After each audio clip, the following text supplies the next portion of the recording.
Hey guys and gals on YouTube, how y'all doing? Dave Boyd here, and you remember this minifigure I got the other day? Well, it's a Unitron figure, as we determined. Unitron basically replaced Space Police 1 and 2, and it had some pretty cool sets that were not terribly long-lived. I still can't get that tar off my hands. They had two basically figures, a chief and then this general figure. The blue and the gray, everything works out well.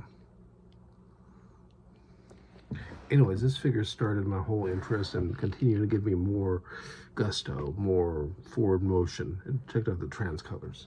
Blue hands, kind of interesting.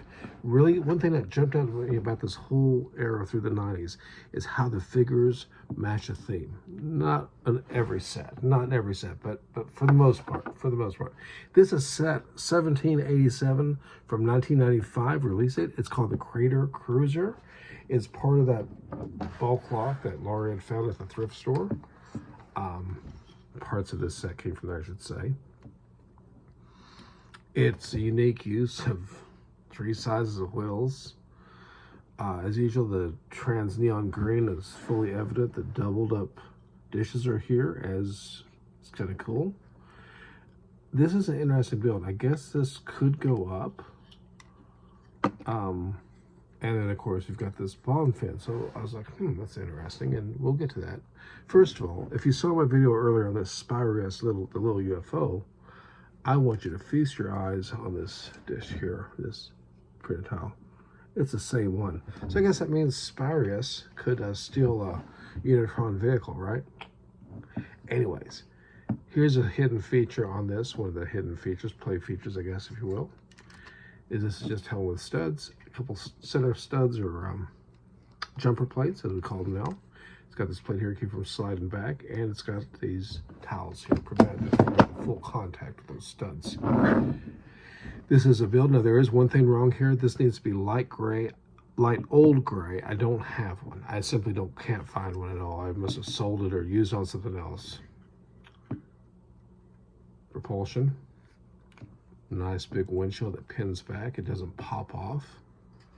We're going to pull the chief figure out.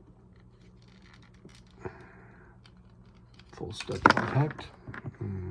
See? But there's that plate again. Lots of trans. Neon green. And you know what? While his helmet is off, let's take a look at his face. And tell me if you've never seen that face before. Same face print as from 1997 RoboForce.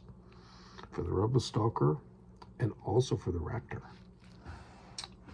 Interesting helmet. Printing on top, some sort of a shielding device, I believe it was described. Bricklink.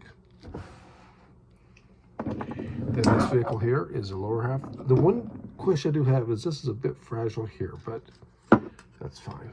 That's fine. He just sits on a little stud, and he doesn't have a lot of protection. Look at that opening.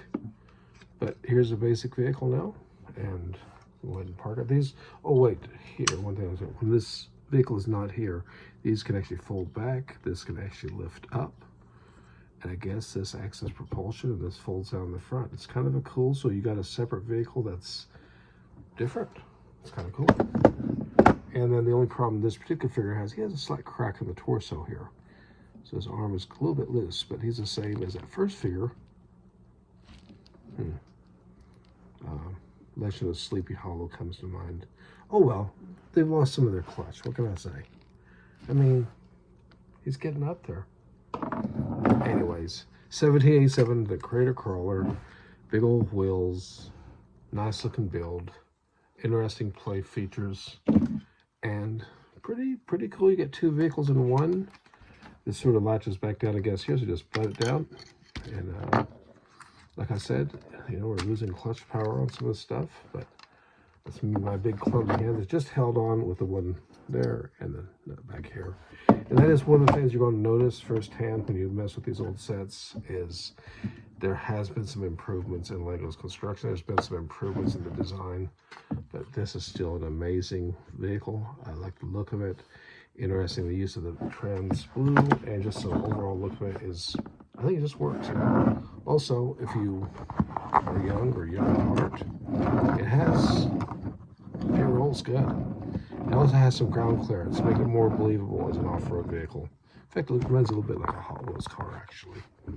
Now that I think about it. Anyways, appreciate the views and the great community out there. You all stay safe. Till next time, ciao.